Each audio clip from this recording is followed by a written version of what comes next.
Throughout the centuries, mankind has searched for answers to questions such as, why are we here?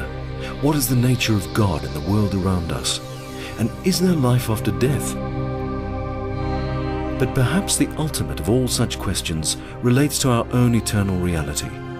And it is this quest for who we really are that lies at the heart of all spiritual endeavor.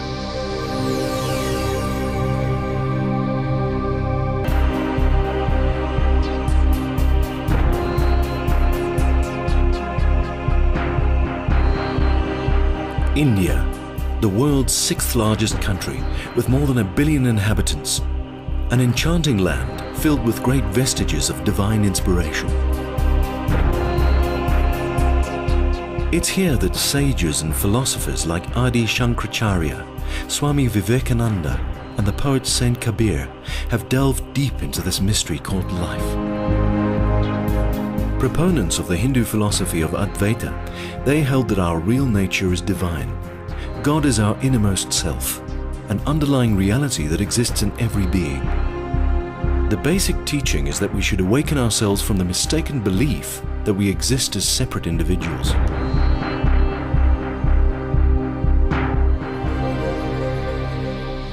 Advaita simply means that the ultimate reality is non-separate. The aim of Advaita is to liberate the soul from a cycle of reincarnation. In our daily life, the life of duality, which has to be, even in that life, everything is connected. The path towards salvation is through knowledge.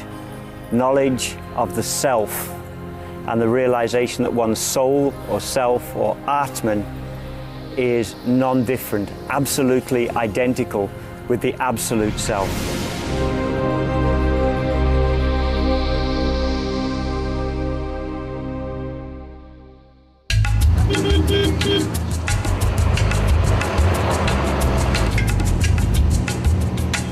To better understand the philosophy, we set off on an adventure that led us to the teachings of 3 revered saints of this ancient and mystical land. Our first destination was the small city of Tiruvannamalai in the south of India, where we had arranged to meet David Godman. David is regarded as the foremost contemporary author on the lives of some of India's famous mystics, including the great sage Ramana Maharishi. I first heard about Ramana probably in 1974 when I picked up a book in my college bookstore in England. I devoured it in an afternoon, and I have to say the effect of reading that book was to completely silence my mind. Up till that point I'd been a voracious reader of spiritual books, philosophical texts. I had an insatiable curiosity to find things out. And what was different with this text is that it didn't provide any answers. It simply pulled the rug out completely from under the whole questioning edifice. David's first encounter with the teachings of Ramana Maharishi was so profound that he was irresistibly drawn to India. This fateful expedition was to be a major turning point on his own journey of discovery, and he now calls India his home. Starting out as a librarian at Maharishi's spiritual center in Tiruvannamalai, David has dedicated his life to authoring meticulously researched books on the saint. Ramana Maharshi is probably the most distinguished and widely respected Hindu saint of the last 100 years. Ramana was renowned for the direct method of self-enquiry that he taught. He said that we exist as the Supreme Self at all times, and that we need only awaken to this reality by seeking the true source of abiding happiness, our own inner self. Ramana's insights have provided answers to seekers all over the world, but what was the story that led the Maharishi to these eternal truths? Venkataraman, later to be known to the world as Bhagwan Sri Ramana Maharishi, was born in 1879 in a small town near Madurai in South India on a day sacred to the Hindu god Shiva. His parents were renowned for being both charitable and intensely devoted to God. While there was nothing particularly distinctive about his early years, he had a remarkable spiritual awakening at the age of 16. Sitting in a small room in his uncle's house, the thought occurred to him that he was about to die. The feeling of impending death did not unnerve the young boy. Instead, it culminated in a spontaneous inquiry, during which Ramana recognized his true nature as immortal spirit. Losing all interest in his former life, the young sage decided to leave home. He wrote a brief note to his family and secretly embarked on a journey to the holy pilgrimage site of Arunachala.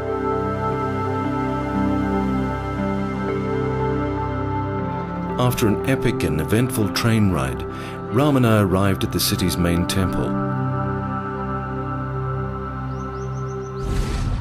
Although it was closed at the time, all the doors are said to have miraculously opened as the sage made his way to the innermost shrine.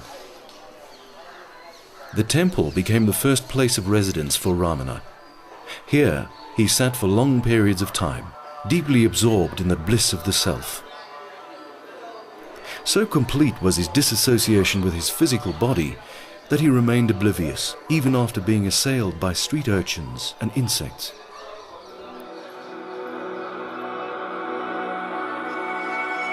In 1899, Ramana moved up the hill to Virupaksha cave, which was to be his home for the next 16 years.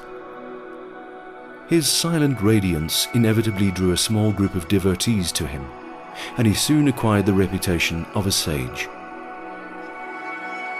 Shortly after being joined by his mother in 1914, Ramana moved further up the hill to Skandashram, a larger site built by one of his disciples.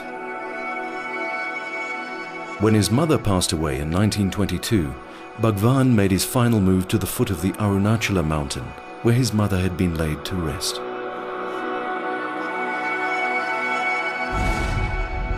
As the years rolled by, a spiritual community of the Maharishi's followers developed into an ashram that still stands today. At the heart of the Ramana ashram is a small meditation room, in which pilgrims would come to seek Ramana's guidance in their spiritual pursuits. For many visitors, the all-pervading silence of Bhagwan was sufficient to enable a direct experience of the self. Now this hall was, I think for everyone concerned, a truly magical place. I've come across so many accounts of people who were attracted to Ramana or merely came to see him casually, who came to Ramanashram, and this would be the place where they would have their first meeting, mostly. They would come with questions, they would come with problems, they would come with headfuls of ideas, and the most common response was that everything they brought with them simply disappeared. Whoever was in the hall, it is Bhagwan's presence dominated, regardless of which person came. That was a natural state. The passage of time has done little to diminish the Maharishi's transformative energy, which is still tangibly felt by devotees today. I stood before that couch where he used to sit, and then I have found my Guru. And then the questions which had been troubling me for thousands of years, were answered in a minute by his silence. Why, how, I can't say, because Bhagavan is basically an inner Guru. For those seekers who were unable to grasp the Maharishi's silent teachings, he recommended a simple method of self-enquiry, whereby attention is continually brought to the feeling of I within. Ramana said, "I exist is the only permanent self-evident experience of everyone. Nothing else is so self-evident as I am. It is only by diving deep into the spiritual heart that we can find the unconditional peace and bliss of the self."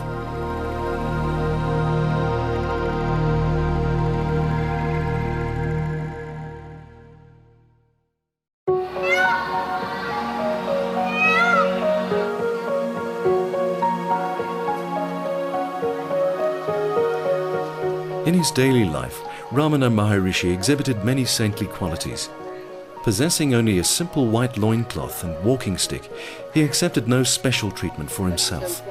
One very noticeable and very distinctive aspect of his lifestyle was the utter uncompromising egalitarianism he displayed to not only the people who came, but also the animals in his presence.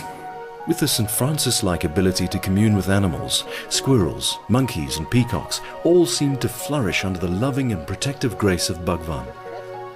Not having the capacity for intellectualization or having any problems with ideas in their head, they just felt a natural, unconditional devotion to him, and he felt that and responded.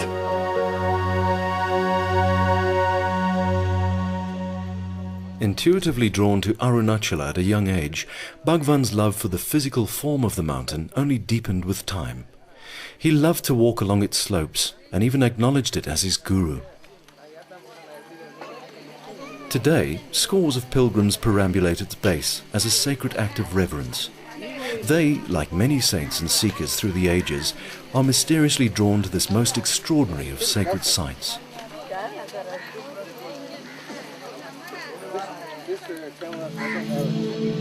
In the late 1940s, Maharishi's health began to fail due to the appearance of a malignant sarcoma on his arm. Despite the debilitating condition, he insisted that all who came be given full access to him. While his physical body became increasingly frail, his towering spiritual presence remained intact.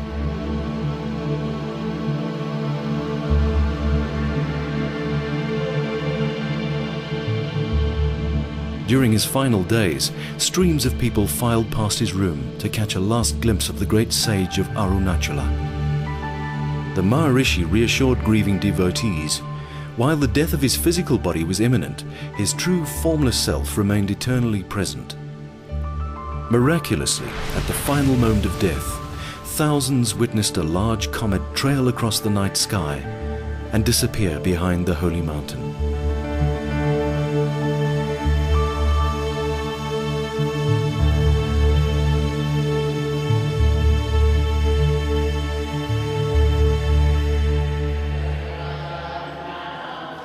Ramana Ashram continues to flourish today, with seekers from all corners of the globe coming to soak in the sanctified surrounds and to connect more deeply to Bhagwan and his teachings.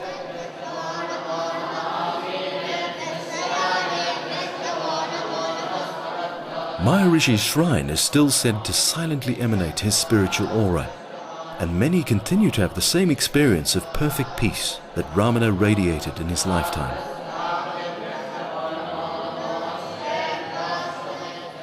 Amongst the many visitors here is Dr. Nicholas Sutton from the Oxford Centre for Hindu Studies. Advaita isn't just a philosophy, it's also based on mystical experience. And Ramana Maharshi himself, who was here, he wasn't a philosopher, he was a mystic. He didn't need to explain logically Advaita, but he knew the truth of Advaita because he had experienced it in a mystical experience that he had early in life. Many of Ramana's personal effects are treated as sacrosanct, and original manuscripts of his teachings are carefully preserved with modern state-of-the-art technology.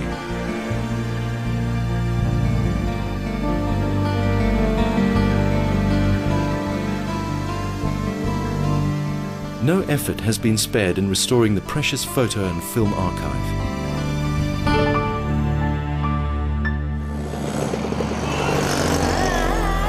Visiting this simple Indian village, it seems as though we have journeyed to the very heart of the world.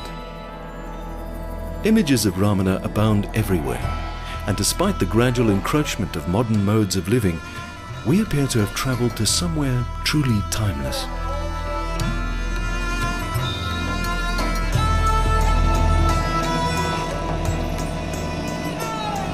Reluctant to take our leave from this most hallowed of places, we made our way back to David's home on the outskirts of the city.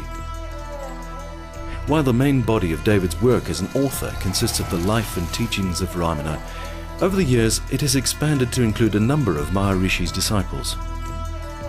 His 3-volume anthology, Nothing Ever Happened, documents the extraordinary life of one such devotee, Sri Punjaji, or Papaji as he was fondly known. I first went to Papaji to ask him questions about a book I was compiling of experiences of Ramana devotees. I found his story so amazing, so full of incidents, I decided to turn that chapter into a full-length book, and then as the material continuously expanded, it was 2 books, it was 3 books, and by the time I'd finished it was a 3-volume, 1,200-page biography. He has, I would say, the most extraordinary life of anybody I've ever come across. Miracles, visions, dramatic experiences. For his entire life, he's been meeting complete strangers, having brief and absolutely phenomenal exchanges with them, leaving those people with a direct experience of the self.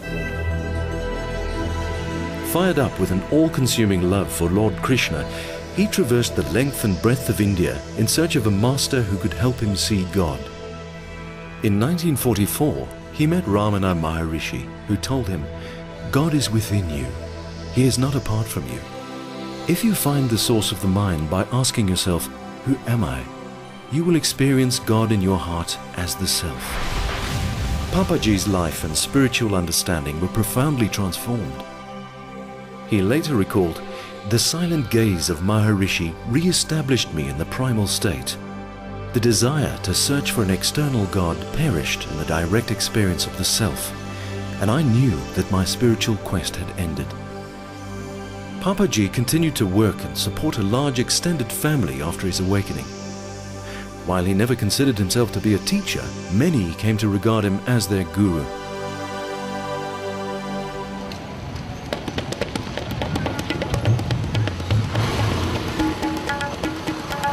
Although Papaji passed away in 1997, we hope that by traveling to his home in the northern city of Lucknow, we'd be able to find out more about his life and to meet some of his family and devotees.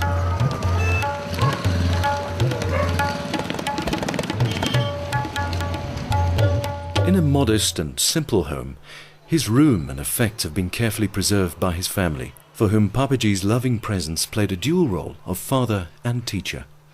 Really, he is very affectionate and loving father and grandfather.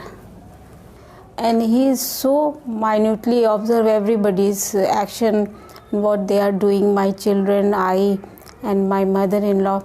He just observe and just to teach my son and daughter, and he very much curious about the daily routine, what we are doing. He changed my way of looking at the world, so that, I used to think that God was outside of myself, God was something to pray to, and now I realize that God is within me. Lovingly called the Lion of Lucknow by his devotees, Papaji's room bears evidence of his deep love for Lord Krishna as a young boy, and for his master later in life.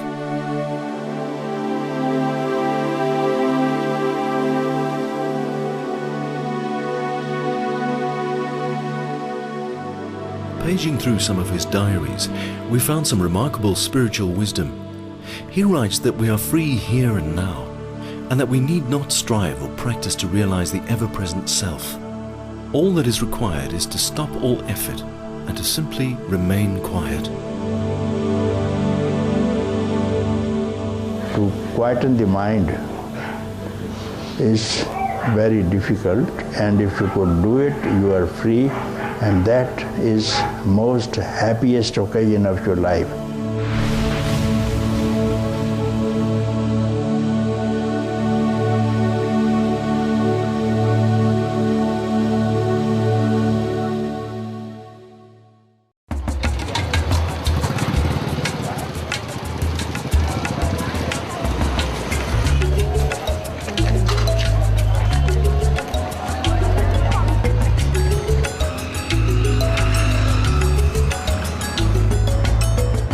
Along the vibrantly colorful and noisy streets of Lucknow, we met Nirupa. Like many Westerners, she came to India in her youth, searching for spiritual truth. What brings me and continues to bring me still to Lucknow is the living, loving presence of the Master.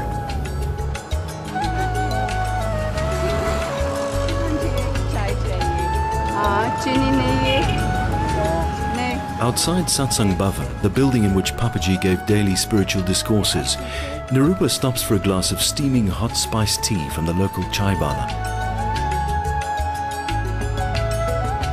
He's been providing this welcome service to many who've travelled here over the years, and is himself rumoured to be in an elevated spiritual state.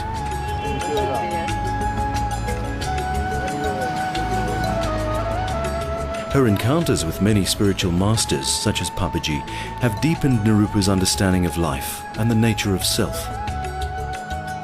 Although she follows the teachings of another guru, Nirupa regularly comes to visit Satsang Bhavan. Away from the crowded streets, she finds a little time and space here for quiet reflection and contemplation in this tranquil haven. She recalls how Papaji encouraged seekers to call off the spiritual search and to recognize freedom in this moment. The problem is, from birth, we're taught or filled up with ideas that how we have to be, how we are. We're filled up that it's a struggle. And being with a master is emptying it all out and realizing that actually we have always been and are always pure. And we have to just be without all these ideas and concepts.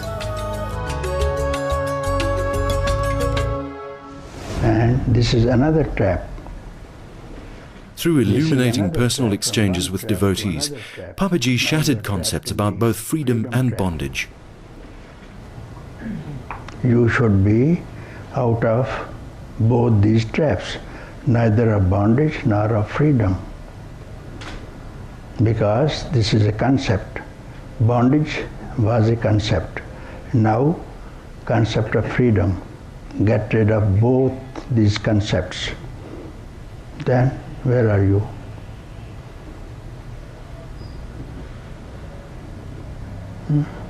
Here. Here, yeah. Here is neither a trap of bondage nor of freedom. Here is here. For me, the way he taught was always personal and always for you to actually to get it, get what it is you need to see. Papaji, so far as I could make out, wanted transactions, not relationships. He wanted people to come, sit with him. He would explain the teachings. He would say, who am I? Find out what the source of this I is. Not as a practice, don't go away and do this. Look at your I right now and tell me what you see. He wanted you to actually do the practice with him glaring at you.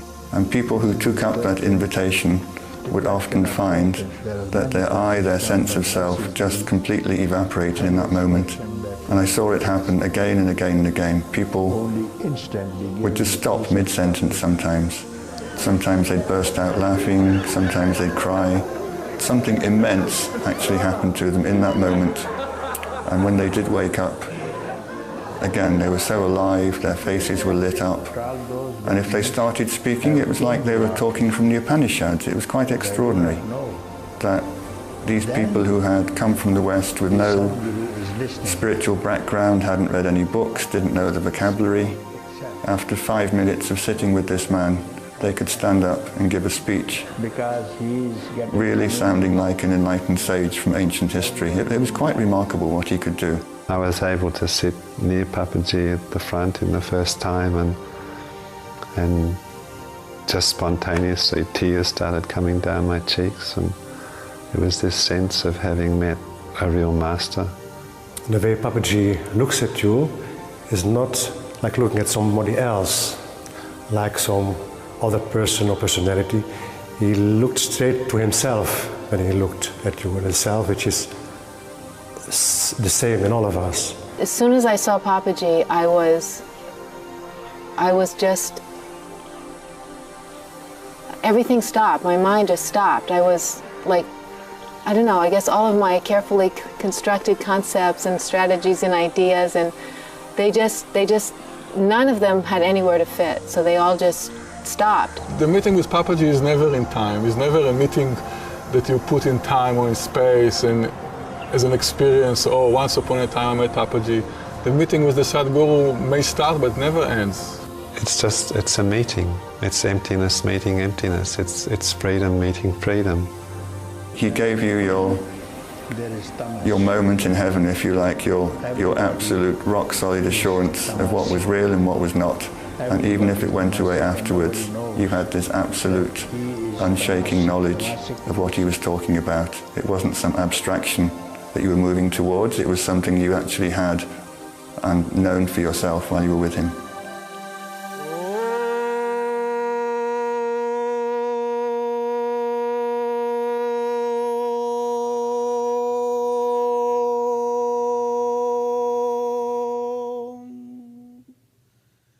Bhargo devasya dhimahi dhiyo yo nah prachodayat. Back at Satsang Bhavan, we met Pankaj, a resident from the neighbouring area. Although Papaji never prescribed traditional forms of religious practices, Pankaj comes here daily to perform a Hindu ritual to the portrait of his master as an act of gratitude. A keen trader, he was at first drawn to Satsang Bhavan, thinking that the large number of foreign devotees around Papaji presented a lucrative business opportunity. But his time with the master gradually affected a shift in his priorities. Till Papa was surviving, I was not understood him, his teachings fully. But after his dismissal, the night when he left away his body, when all of we people gathered here, I realized that he's straight entering in me and he's telling me, don't worry Pankaj, I am not gone anywhere, I am within you.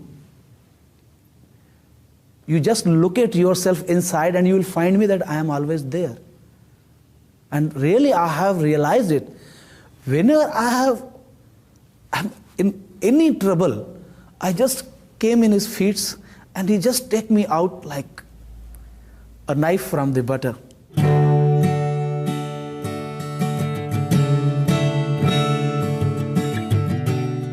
Gunnar, another follower at the house, has his own way of expressing his devotion to Papaji. I studied music on the university. I have taught music on college in many years, but I would say that the smiling man you see in the background, he is the best music teacher I ever had.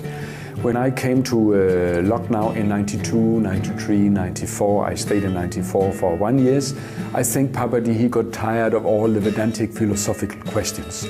So he was looking at people when they came with their great questions about life and death at the moment and not the moment and things like this. He looked at them and said, sing a song. Or he said, stand up and dance like this.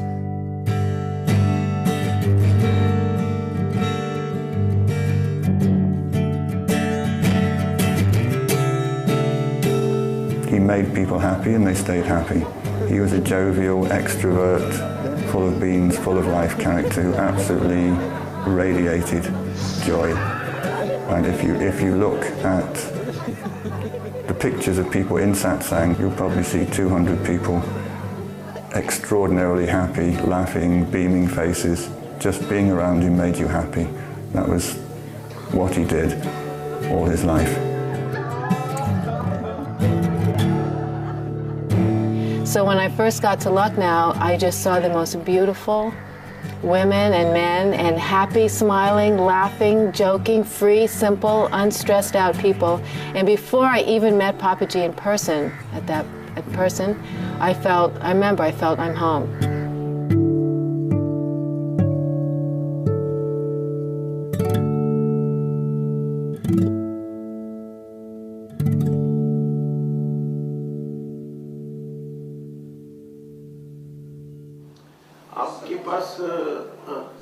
Om Prakash Sayal was one of Papaji's earliest devotees and met him during a chance encounter on a railway platform in 1969.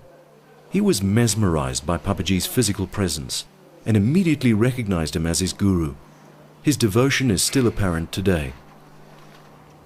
Master is a great shelter, you can say, is the biggest umbrella. Under that umbrella, if a devotee is standing, the rain is rain or clouds, or thunderstorms cannot touch him. Om Prakash was blessed with many personal encounters with Papaji and came to fully understand the essence of his teachings. Simplicity was his main teaching. Whatever you are, be as you are. He meant you are free this moment. Why you are waiting for? You feel you are not free only because you are stuck to something. Your mind is stuck to something. Unless I get this, I'm not going to be satisfied. Stuck to material world. Beyond material world, astral world. If you drop all your likings, then you are free. Right now, right this moment.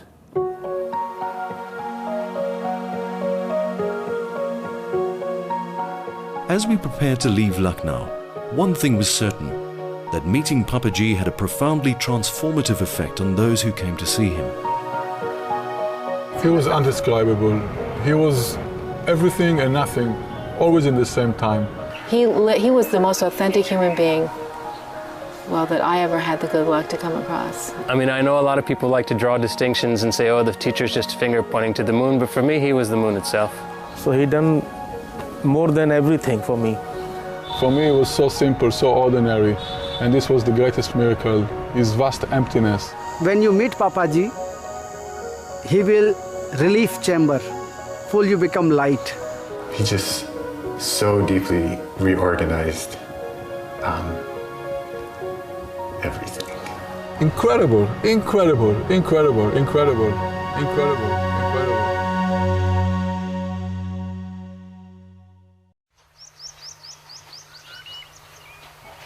During the 1980s, David Godman was a regular visitor to another great spiritual master. In the late 1970s, probably 1978, I started meeting several people who had been to Bombay to see Nisargadatta Maharaj. Now, I wasn't particularly impressed by his teachings or anything else he had to say. I knew the Advaita teaching, and anyone can spout that. What did impress me was the absolutely radiant faces of the people who were coming back. They'd go up there looking a bit glum, and they'd come back like they had, 3-foot white halos coming out of the side of their head, and ear-to-ear grins on their face that didn't go away for weeks. And I thought, this is something I want to experience for myself.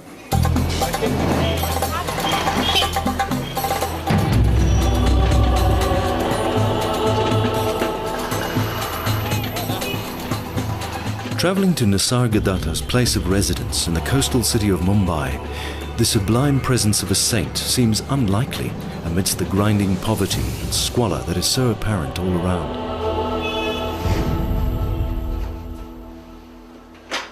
Nisargadatta passed away in 1981, but it was right here in this humble tenement loft that still remains occupied by some of Maharaj's family that he met with spiritual seekers from all over the world. The whole place, the whole room, it just seeps into you in a way that's very hard to describe. He was very argumentative. He was the complete antithesis of Bhagavan in many ways. He didn't like sitting in silence. If no one had anything to say, he'd generally complain, and he'd say, come on, don't waste my time, ask me a question, somebody say something. He liked quarrelling, he liked arguing, he was feisty. If people got feisty back, he'd throw them out. I mean, he was not, by anyone's definition, a saintly man. His anger was not for getting anything. His anger was giving something to his disciples. Please try to understand what I am telling you. This is the thinking behind that anger. He did have an absolutely extraordinary ability to show you who you were as he was talking to you. This is what really impressed me. And the way I saw it happen was that people would come to see him, And everybody comes with some sort of intellectual, spiritual baggage. They think they know what the world is, how it works. They might have decided they found some way of transcending the world or getting to some peaceful state. Everybody came with a structure. So he'd like to sit people down and say, who's your teacher, what books have you read, what's your practice? And slowly, slowly he'd entice you to construct your own edifice that you thought explained the world or what your role in it was. And simultaneously while he was doing this, he would be emanating some power, some Shakti, which actually showed you who you really were in that moment. So you could see this split, this kind of dichotomy on people's faces, that half of them was busy making this kind of Lego fake reality that they were putting on display piece by piece. And then slowly, slowly you could see inside them, they were actually beginning to experience what he wanted you to experience. And at some point you had to make a choice between your own conceptual structure, which you just laid out for him, and this direct experience, which he'd just given to you, which absolutely, totally refuted all the things that you were trying to explain. And there was some people would just blunder ahead, they'd carry on with their structures, their ideas they couldn't drop. And with other people there'd be this, almost a laugh, a kind of, okay, now I see the joke. And they'd just shut up and they'd sit there in this state of beingness, of knowledge, which he was somehow emanating to you at the same time that you were trying to explain your worldview, and eventually you threw your own worldview out and accepted his because that was your experience. The spirited question and answer sessions that took place were later transcribed and collected in the book I Am That. The publication brought Maharaj worldwide recognition and has come to be regarded as a spiritual classic.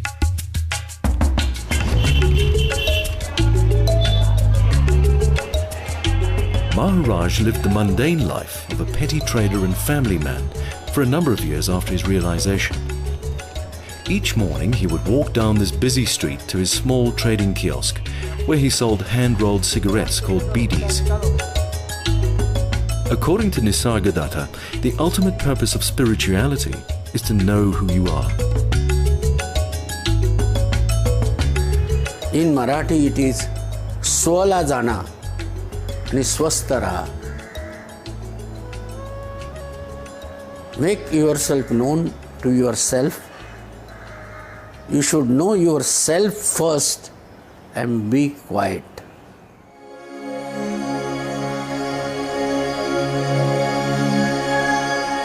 Nisargadatta was born in 1897. An introspective and inquisitive boy, his thirst for spiritual truth ultimately led him to his guru in 1932. Beginning his spiritual practices with great faith and determination, within just 3 years, realization dawned, and Maharaj reached the supreme state of self-awareness. Like the man himself, Nisargadatta's teaching is the essence of simplicity. We're all asleep in the dream of ignorance, and in order to wake up to our natural state, we need do nothing more than witness ourselves in silence, remaining quietly alert to the feeling I am within.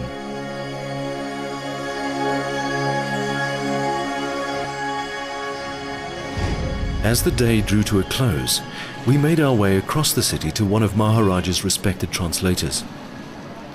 Although 93 years of age, Mr. Mullarpattan's memories of Nisargadatta and his teachings are still crystal clear. See, Nisargadatta's teachings, normally what used to happen during translations, people of different levels used to come, from KG class to higher classes. Now, according to the quality of the person, intuitively, the teaching would come out of him. You follow? Intuitively. Because many times I asked him, Maharaj, could you repeat the answer? He said, how can I talk? There is no memory here. The talk has come and it is gone, suitable for that person. I can't repeat. So then I could understand it is not, his body was like a cassette player.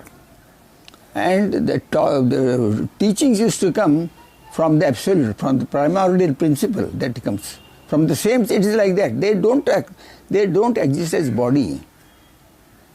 They are one with the primordial principle. Maharaj's ultimate message, though, was that we need to transcend all teaching and simply abide in being. He said, forget me. Embodied Guru. Forget my teachings, but please do one thing. Go into your own being. Just be, without mind. Just be. And watch your mind, this is how the mind, the thoughts are occur, watch the thoughts. But don't participate, don't judge the thoughts. When you are doing this process, exact teachings necessary for you will intuitively come out of you for you 100%. The real ultimate teaching comes out of you for you. So we have to go inward, make your mind zero, and try to become the primordial principle, the ultimate. After that you have no birth, you are one with the Absolute.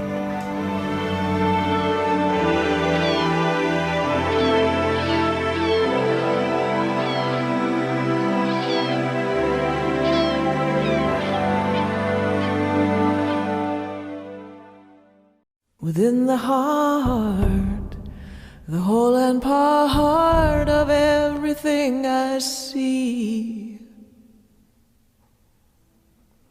Behind the eyes, beyond the skies, reflecting me. At the silent core, and yet before phenomena began. Oh, and after it, I am.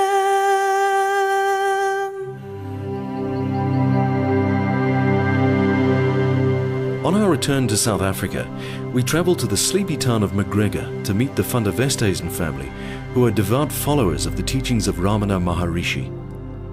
Directly across from the town church, their family home is named after the holy mountain that Ramana called his guru. I think even from a tender age, I was interested in the sorts of questions, who am I, why am I here? And I found that as a youngster, I couldn't really discover my true context, or I couldn't find the right way in which to apply that search.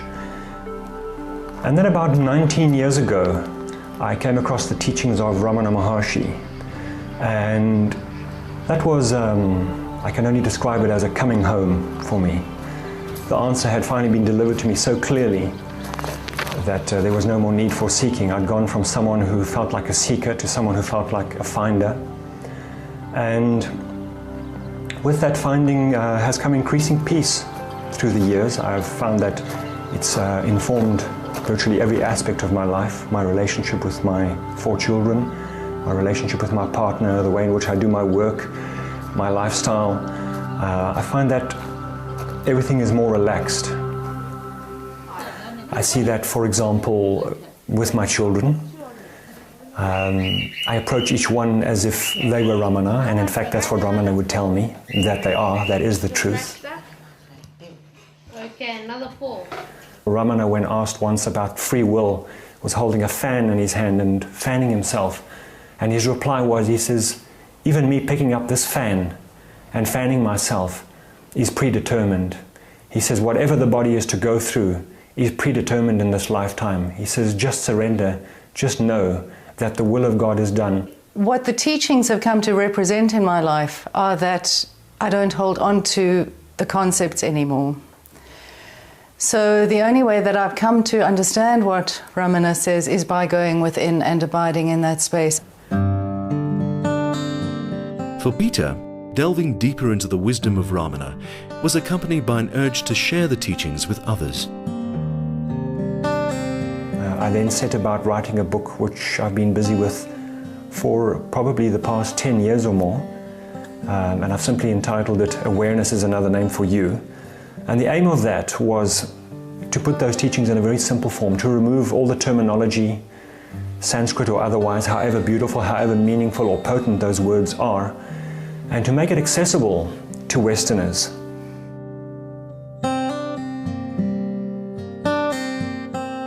Maybe I need you to put your chin on the chin rest and just look straight ahead.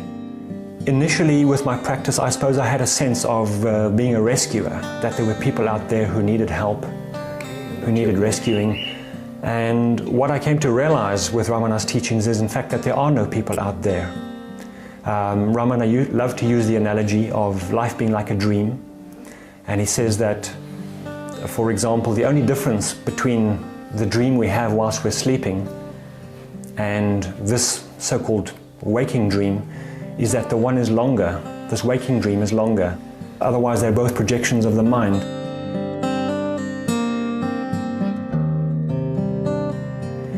What I find is useful also is that when I'm sitting with a client, I generally have fairly discreetly behind and off to the side a picture of Ramana, and every now and then I look at that picture of Ramana and it brings me back to that sense of presence. It also reminds me that the person, the living body sitting in the chair is also Ramana.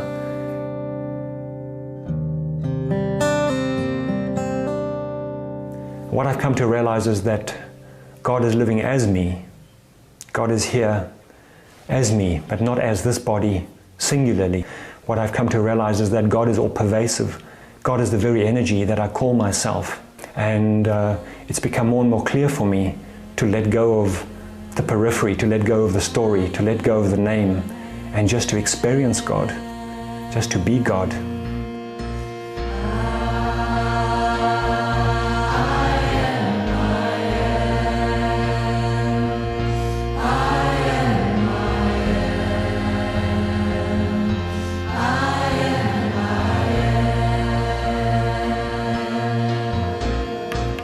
Looking back at our journey of discovery, we met many remarkable people and shared profound insights along the way. But perhaps it is the words of Ramana Maharishi that provide the most encouragement. He said, "You and I are the same. What I have done is surely possible for all. You are the self now and can never be anything else. Throw your worries to the wind, turn within, and find peace."